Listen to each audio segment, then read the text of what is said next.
Նոր կտակարանի ներածություն։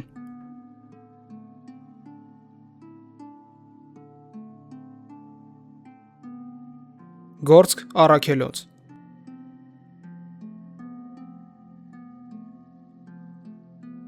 Ավետարանները պատմեցին Քրիստոսի կյանքի, մահվան և հարության մասին։ Բայց մի հարց բաց մնաց. իսկ ինչ եղավ հետո։ Ինչպես մի փոքր աշակերտական խումբ դարձավ համաշխարհային շարժում։ Ինչպես Երուսաղեմի վերնատնից ավետարանը հասավ մինչև Հռոմ, կայսրության սիրտ։ Գործք առաքելոցը հենց այդ պատմությունն է։ Սա ոչ միայն առաքյալների գործերի նկարագրությունն է, այլ Սուրբ Հոգու գործի պատմությունը եկեղեցու ներսում։ Այստեղ մենք տեսնում ենք, թե ինչպես է Քրիստոսի խոստումը «Իմ վկաները կլինեք» դառնում պատմական իրականություն։ Այս գրքում սկսվում է եկեղեցու ժամանակը։ Այս տեսանյութում մենք կքննարկենք. ով է այս գրքի հեղինակը, ինչու է այն վստահելի պատմական աղբյուր, երբ և որտեղ է գրվել, և ինչ է այն մեզ սովորեցնում եկեղեցու բնույթի մասին։ Իսկ մինչ այդ բաժանորդագրվեք ապոլոգիա կենտրոնալիքին, որպեսզի բաց չթողնեք մեր հետագա տեսանյութերը։ Հեղինակը։ Գործք առաքելոցը նոր կտակարանի մեջ առանձնահատուկ տեղ է զբաղեցնում, որովհետև այն հանդիսանում է կամուրջ ավետարանների և առաքելական նամակների միջև։ Սակայն այս գրքի ամենակարևոր նախնական հարցը մնում է նույնը, ինչ ավետարանների դեպքում։ Ո՞վ է դրա հեղինակը։ Վաղ եկեղեցու միաձայն ավանդության համաձայն Գործք առաքելոցը գրվել է նույն հեղինակի կողմից, որը գրել է Ղուկասի ավետարանը։ Ղուկաս ավետարանչի։ Այս վերագրությունը ոչ միայն ավանդական է, այլ ունի հստակ ներքին և արտաքին հիմնավորումներ։ Գործք առաքելոցը սկսվում է առաջին գրքի հստակ հիշատակմամբ, որը նույնպես ուղղված էր Թեոփիլոսին։ Սա ակնհայտ կապ է Ղուկասի ավետարանի հետ։ Երկու գրություններն էլ ունեն նույն հասցեատերը,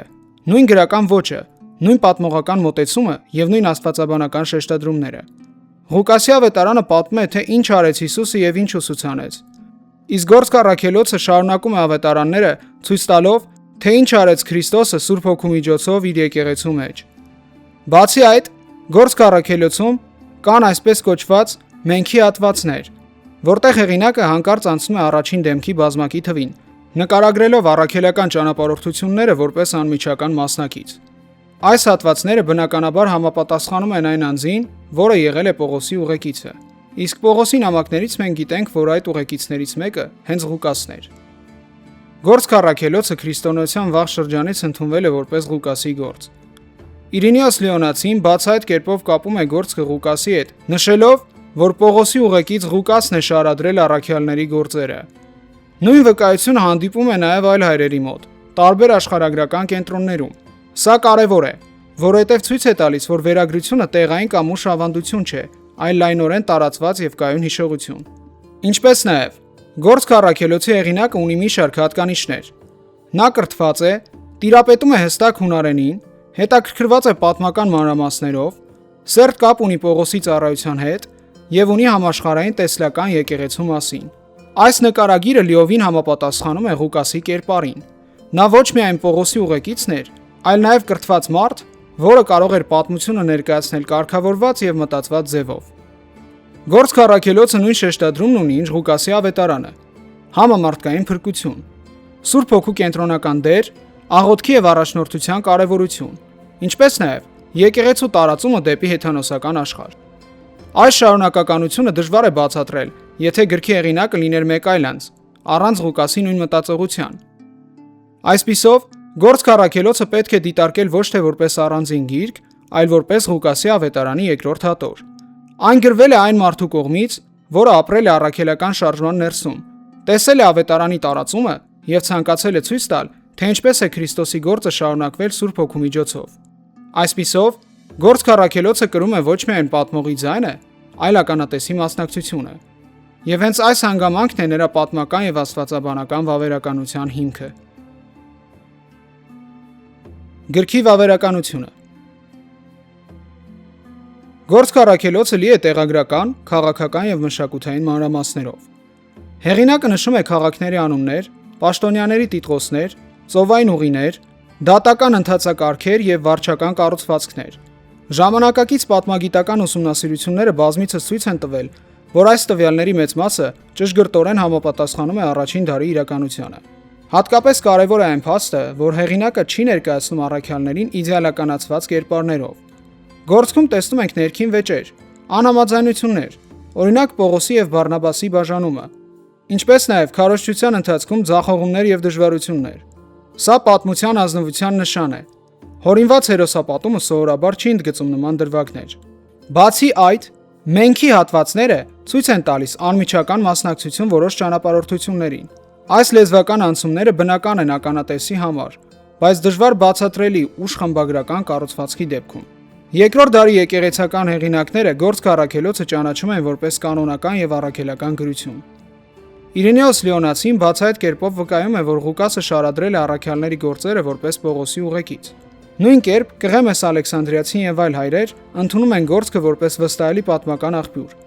Կարևոր է նկատել, որ այս վկայությունները գալիս են տարբեր աշխարհագրական կենտրոններից՝ Գալիա, Ալեքսանդրիա, Փոքր Ասիա եւ այլն։ Այս անկախ հաստատումները ցույց են տալիս, որ գրքի հեղինակությունն ու վավերականությունը ձևավորվել էին վաղ շրջանում եւ լայն տարածում ունեին։ Գործք առաքելոցը նկարագրում է հռոմեական կայսրության ներսում տեղի ունեցող իրադարձություններ, հիշատակելով կառավարիչներ, դատական գործընթացներ եւ քաղաքային կառուցվածքներ։ Դրանցից շատերը համընկնում են անկախ պատմական աղբյուրների հետ։ Գործք առաքելոցը ավարտվում է Պողոսի բանտարկությամբ Հռոմում եւ չի հիշատակում նրա մահը։ Սա կարևոր դիտարկում է թվագրության եւ վավերականության հարցում։ Եթե գիրքը գրված լիներ շատ ուշ, Պողոսի մահից հետո, ապա բնական կլիներ այդ իրադարձության հիշատակումը։ Սակայն հեղինակը կանգ է առնում այն պահին, երբ պատմական ընթացքը դեռ բաց է։ Սա հաճախ դիտարկվում է որպես վկայություն, որ գիրքը գրվել է այն ժամանակ, երբ այդ իրադարձությունները դեռ նոր էին կամ դեռ չէին ավարտվել։ Այսպիսով, Գործք առաքելոցը իրեն ներկայացնում է ոչ թե որպես աստվածաբանական առասպել, այլ որպես պատմական փաստագրություն հավատքի լույսի ներքո։ Այն ունի պատմական ճշգրտություն, անկեղծություն իրադարձությունների ներկայացման մեջ, վաղ եւ լայն եկեղեցական հաստատում եւ արտաքին աղբյուրների հետ համատեղելի տվյալներ։ Այս ամենը միասին Գործք առաքելոցը դարձնում է ոչ միայն եկեղեցու պատմության գիրք, այլ նաև պատմագիտական արժեք ունեցող փաստաթուղթ, որը ցույց է տալիս, թե ինչպես է քրիստոնեական շարժումը առաջին դարում իրական, շոշափելի եւ հասարակական ազդեցություն ունեցող երևույթ դարձել։ Հասցեատերերը, գրման վայրը եւ տարեթիվը։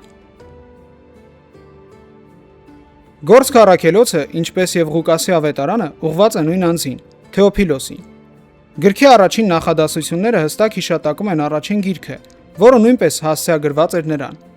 Այս հանգամանքը ցույց է տալիս, որ Գործքը շարունակությունն է նույն նախագծի՝ հավատքի պատմական հաստատման ուղղված։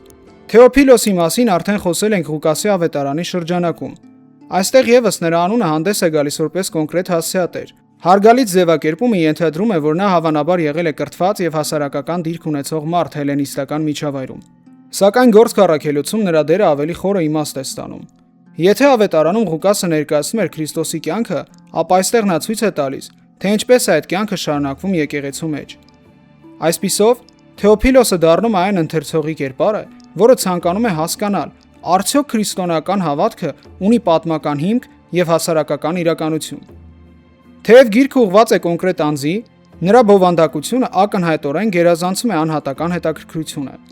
Գործք առաքելոցը ներկայացնում է, թե ինչպես է ավետարանը տարածվում Երուսաղեմից դեպի Հրեաստան, ապա Սամարիա եւ վերջապես հռոմեական կայսրության կենտրոններ։ Այս համաշխարհային տեսլականը ցույց է տալիս, որ գրքի իրական լսարանը ավելի լայն է։ Հեթանոսական աշխարհում ապրող քրիստոնյաները կամ հետաքրքրված մարդիկ, որոնք ցանկանում են հասկանալ, թե ինչպես է այս շարժումը ծնվել եւ ինչ հիմքերի վրա է կանգնած։ Գործք առաքելոցում նկատելի է նաեւ պաշտոնական շերտ։ Ղուկասը հաճախ ընդգծում է, որ քրիստոնյաները չեն ներկայացնում քաղաքական ապստամբություն Հռոմի դեմ։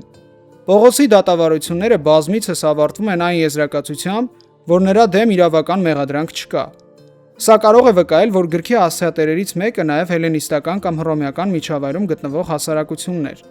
որը պետք է տեսներ, որ քրիստոնեությունը վտանգավոր քաղաքական շարժում չէ, այլ հոգևոր եւ բարոյական ուսմունք։ Գործք առաքելոցը նաև գրված է եկեղեցու ներսի համար։ Այն ցույց է տալիս, թե ինչպես է Սուրբ Հոգին առաջնորդում համայնքը, ինչպես են լուծվում ներքին վեճերը, օրինակ Երուսաղեմի ժողովը, եւ ինչպես է ձևավորվում առաքելական առաքելությունը։ Այսպիսով, գիրքը դառնում է ոչ միայն պատմություն, այլ նաև ինքնագիտակցության հիմք, ցույց տալու, որ եկեղեցին պարզապես պատահական հավաքույթ չէ, այլ Աստծո ծրագրի շարունակությունը պատմության մեջ։ Այսպիսով, Գործք առաքելոցը ուղղված է կոնկրետ անձի՝ Թեոփիլոսին, բայց իր բովանդակությամբ ամբողջ հեթանոսական աշխարհին, եւ միաժամանակ եկեղեցուն իր ինքնության ճանաչման համար։ Այն գրված է, որպեսզի ընթերցողը տեսնի, որ քրիստոնեական հավատքը չի ավարտվել խաչով, չի սահմանափակվել Երուսաղեմով եւ չի մնացել փակ համայնքի ներսում, այլ դարձել է համաշխարհային պատմության կենթանի շարժում։ Գործք առաքելոցի գրման վայրի եւ ժամանակի հարցը սերտորեն կապված է գրքի ավարտի ձևին։ Քանի որ գործքը հանդիսանում է Ղուկասի ավետարանի շարունակությունը, բնական է ենթադրել, որ այն գրվել է նույն մտահղացման շրջանակում եւ մոտ ժամանակահատվածում։ Վաղ եկեղեցական ավանդությունը Գործք առաքելոցը չի առանձնացնում Ղուկասի մյուս գրությունից։ Քանի որ Ղուկասը ավանդաբար կապված է Փոքր Ասիայի եւ հատկապես Եփեսոսի շրջանի հետ, մի շարք ուսումնասիրողներ ենթադրում են, որ Գործքը նույնպես գրվել է այդ տարածաշրջանում։ Գիրքը կարող էր գրվել նաև Հռոմի մերձակայքում կամ այնտեղ գտնվելու ընթացքում, քանի որ այն ավարտվում է հենց Պողոսի Հռոմում բանտարկությամբ։ Եթե հեղինակը գտնվում էր այդ իրադարձություններին մոտ, ապա շատ հնարավոր է, որ հենց այնտեղ էլ շարադրել էր նյութը։ Ամեն դեպքում գրքի լեզուն, հելենիստական մշակութային միջավայրը եւ համաշխարհային տեսլականը ցույց են տալիս, որ այն գրվել է ոչ թե փակ հրեական համայնքի ներսում, այլ բազմազգ հեթանոսական միջավայրում։ Գործք առաքելոցի թվագրությունը կարևոր նշանակություն ունի։ Գիրքը ավարտվում է Պողոսի երկամյա բանտարկությամբ Հռոմում։ Այն չի հիշատակում Պողոսի մահը, որը ավանդաբար թվագրվում է Քրիստոսից հետո մոտ 64-ից 67 թվականներին, եւ չի անդրադառնում Ներոնի հալածանքներին։ Այս լռությունը դժվար է բացատրել, եթե գիրքը գրված լիներ ավելի ուշ, առաջին դարի վերջում։ Պողոսի նահատակությունը քրիստոնեական պատմության համար չափազանց նշանակալի իրադարձություն էր, որ մի պատմագիր այն անտեսեր, եթե այն արդեն տեղի ունեցած լիներ։ Հենց այդ պատճառով էլ շատ ուսումնասիրողներ եւ հատկապես քրիստոնեական շրջանակներում ընդունում են, որ Գործք առաքելոցը գրվել է Քրիստոսից հետո 62-ից 64 թվականներին, այսինքն Պողոսի բանտարկության ժամանակաշրջանում կամ դրանից անմիջապես հետո։ Այս վաղ թվագրումը ունի մի քանի կարևոր հետևանք։ Այն ցույց է տալիս, որ գիրքը գրվել է նկարագրվող իրադարձություններին ժամանակագրականորեն մոտ։ Այն ուժեղացնում է ականատեսական բնույթը եւ հաստատում է, որ մենք գործ ունենք ոչ թե ուշ եկեղեցական լեգենդի, այլ առաջին սերնդի պատմական վկայության հետ։ Այսպիսով, Գործք առաքելոցը հավանաբար գրվել է հեթանոսական խոշոր կենտրոնում, հավանաբար Փոքր Ասիայում կամ Հռոմում, եւ մեծ հավանականությամբ Քրիստոսի ծննդից հետո 60-ական թվականներին։ Սա նշանակում է, որ Գործքը մեզ փոխանցում է եկեղեցու առաջին տասնամյակների պատմությունը, գրեթե անմիջական ժամանակային հեռավորությամբ։ Այն գիրք է, որը չի խոսում հեռավոր անցյալի մասին, այլ նկարագրում է դեռ ընթացող պատմություն, եւ հենց այդ պատճառով այն ունի բացառիկ պատմական եւ աստվածաբանական արժեք։ Գլխավոր ուղերձը, առանձնահատկությունները եւ կառուցվածքը։ Գործք առաքելոցի կենտրոնական ուղերձը կարելի է ձևակերպել այսպես. Հարուցյալ Հիսուս Քրիստոսը շարունակում է իր գործը Սուրբ Հոգու միջոցով եկեղեցու ներսում, եւ ավետարանը տարածվում է մինչև աշխարհի ծայրերը։ Եթե ավետարանները պատմում են, թե ինչ արեց Հիսուսը իր երկրային ծառայության ընթացքում, Գործք առաքելոցը ցույց է տալիս, որ այդ գործը չի ավարտվել խաչով կամ համբարձմամբ։ Քրիստոսը շարունակում է առաջնորդել, ուղարկել, զորացնել եւ կառուցել իր եկեղեցին։ Գրքի առանցքային խոսքը կարելի է գտնել հենց առաջին գլխում։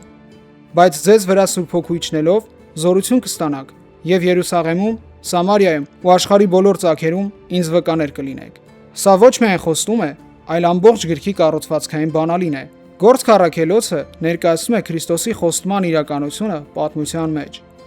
Գործք առաքելոցը ունի նաև կարևոր առանձնահատկություններ։ Սուրբ Հոգու կենտրոնական դերը։ Գործք առաքելոցը հաճախ անվանում են Սուրբ Հոգու գործք։ Հոգին է, որ զորացնում է առաքյալներին, առաջնորդում է միսիոնարական ճանապարհները, ընտրում ծառայողներին եւ հաստատում եկեղեցին։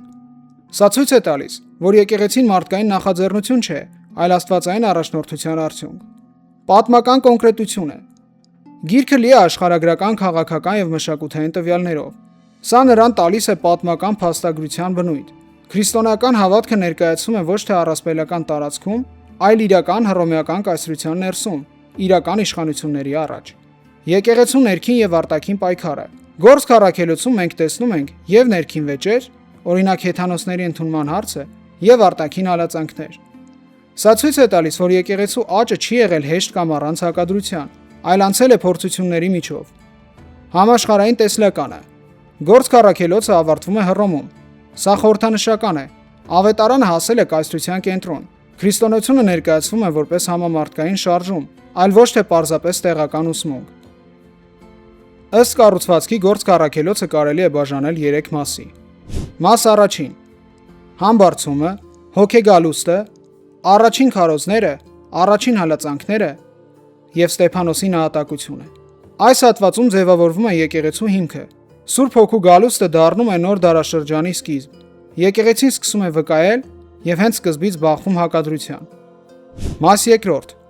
Սամարիայի ավետարանչությունը, Պողոսի դարձը, Պետրոսի ծառայությունը հեթանոսների մեջ,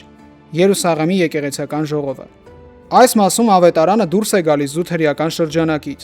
Հեթանոսների դարձը դառնում է պատմական շրջադարձ։